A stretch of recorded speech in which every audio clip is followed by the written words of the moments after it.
Antes de poder explicar lo que representa la figura del docente en la trama educativa y las implicaciones que esto tiene en sociedad, considero necesario resaltar la importancia que alberga la educación, sus funciones y propósitos bajo los cuales se rige actualmente. La educación en gran medida ha sido uno de los principales pilares encargados en sostener y reproducir intereses, diferencias, desigualdades dentro de la sociedad. Pero también ha posibilitado la concientización, la crítica y la generación de grietas, razón por la cual es imposible creerla o deslindarla como algo autónomo a un proyecto de nación y de lógicas internacionales, de valores, visiones y discursos. Es por esto que todo proyecto educativo es un proyecto político, el cual se rige y se estructura con el propósito de formar un determinado tipo de ciudadano.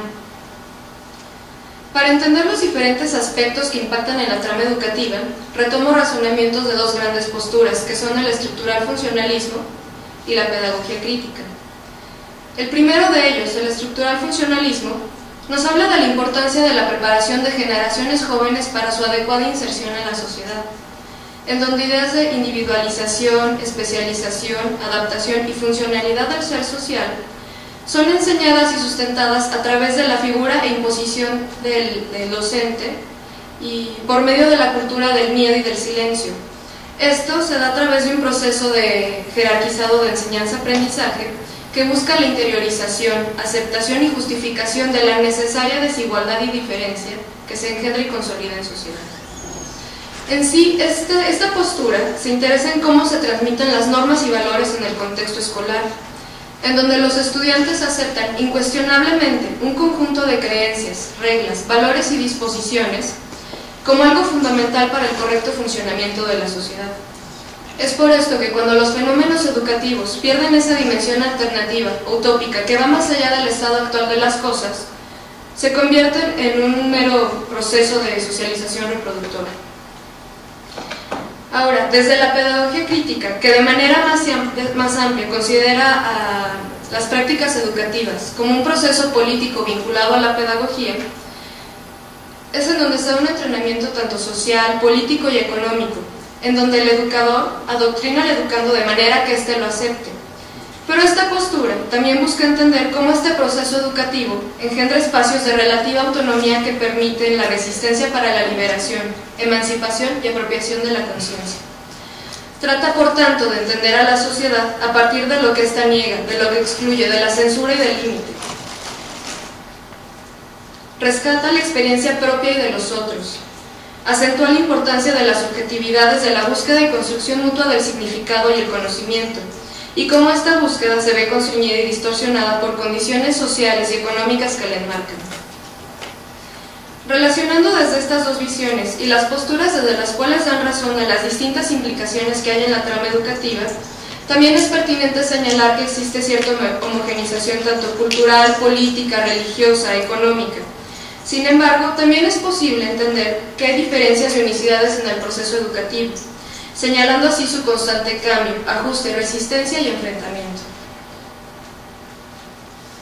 A partir de esto, señalaré algunos de los aspectos en el contexto bajo el cual se ve constreñida y enmarcada la práctica educativa, para así entender el porqué de la existencia de constantes enfrentamientos, resistencias, pautas que se gestan y permiten la creación de prácticas pedagógicas alternativas.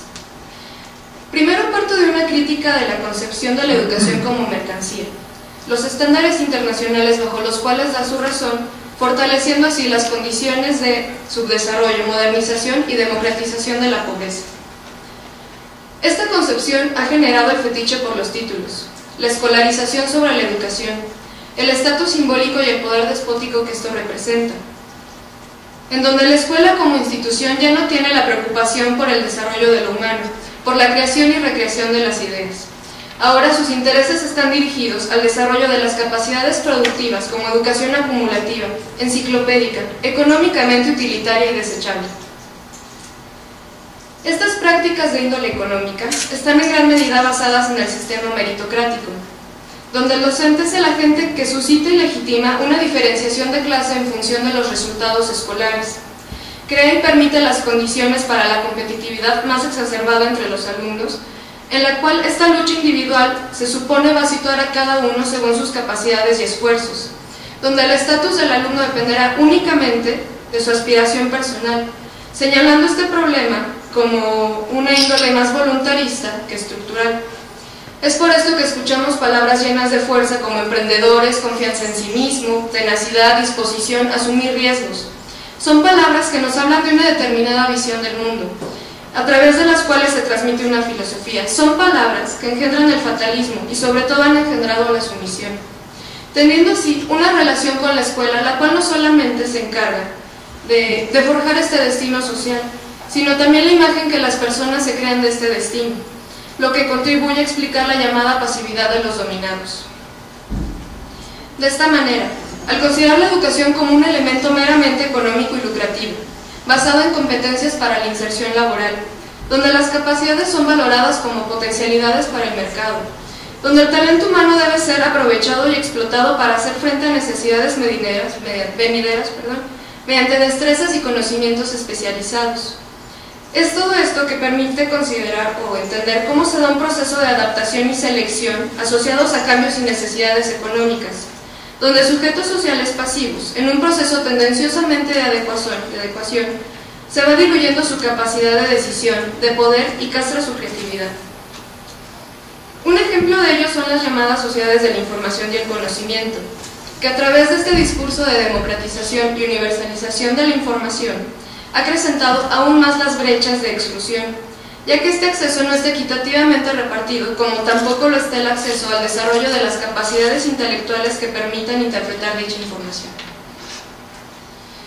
Otro ejemplo son los planes de estudio a nivel básico primario, donde encontramos como propósitos de enseñanza-aprendizaje la adquisición de un segundo idioma obligatorio que es el inglés, propósitos de lectoescritura dirigidos al total de números de palabras leídas en voz alta, en donde las horas dirigidas a matemáticas, español e inglés sobrepasan por mucho a materias como historia o educación artística. Este proceso se ha legitimado discursiva y valorativamente a través de ideas como competencias para la vida, liderazgo, modernización y calidad de la educación. A su vez, las formas de evaluación más de corte empresarial que de gestión educativa, como pueden ser PISA, los estándares de habilidades digitales y manejos de las TIC, programa Enciclomedia, prueba enlace, programa de escuelas de calidad, entre otros, crea toda una cultura de la evaluación que nos encamina a la constante simulación, legitima la competitividad, acrecenta aún más las brechas de desigualdad, ya que son pruebas y programas que están totalmente descontextualizados ante la enorme gama de sucesos, cotidianidades y realidades escolares. Son situaciones que han creado ambigüedades, ya que en la realidad cotidiana están presentes las contradicciones que surgen a partir de este discurso, lo que también ha permitido y fortalecido las resistencias, pero también se mantienen y reproducen las prácticas de simulación permanente. Estas son algunas de las situaciones que en cierta medida constriñen el proceso educativo, pero es dentro de la cotidianidad escolar donde podemos considerar al educador como la autoridad y voz de mando dentro del aula. Es quien a través de su experiencia, de su conocimiento de carácter moral e intelectual, ejerce la interiorización de la educación y el aprendizaje mediante un proceso de identificación y aceptación de normas y valores. Es en las prácticas escolares cotidianas donde se comunican las orientaciones y prioridades reales que definen el trabajo de los maestros, donde los usos y tradiciones institucionalizados se enfrentan de manera constante a los rituales normalizados e introyectados.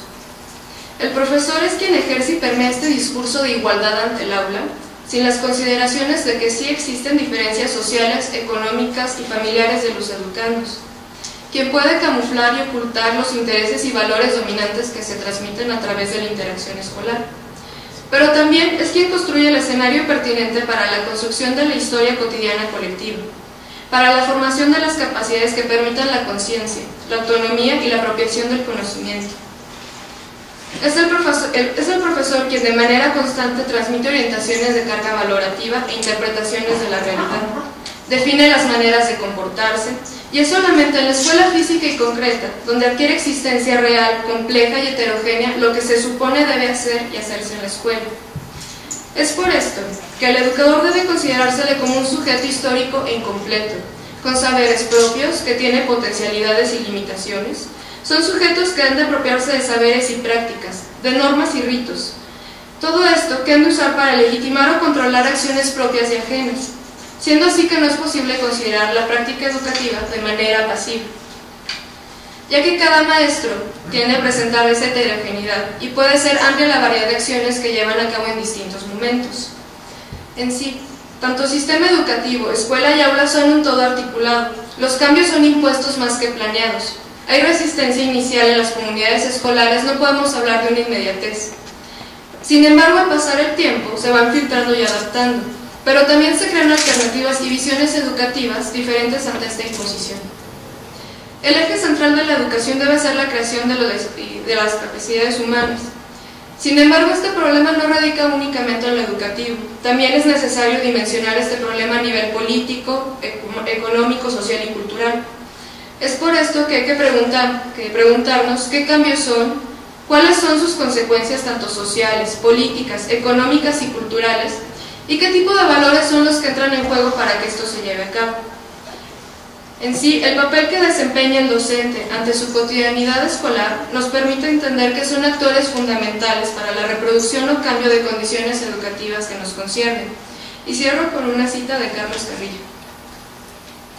El maestro jamás debe sujetarse en sus lecciones al cartabón que marcan los preceptistas. El maestro ha de ser un artista, en toda la extensión de la palabra, y no un servil imitador. ¿Cuándo ha visto usted que dos artistas proceden del mismo modo en la ejecución de una obra? ¿Cuándo ha visto usted que un mismo artista interprete de la misma manera una obra varias veces? La uniformidad en los procedimientos es rutina, es estancamiento. La enseñanza debe impartirse tomando en cuenta el modo de ser, siempre cambiante, del educando. Que pronto se cansan de escuchar, que si son inquietos, que si son volubles, pero también que son muy curiosos, que siempre están ávidos de preguntar y saber. Y cuando he meditado en todo esto, entro en el salón de clases, dejando en la puerta mi aspecto de hombre formal. Les hablo, identificándome, sí, esta es la palabra, identificándome con ellos y dejándoles todo mi ser.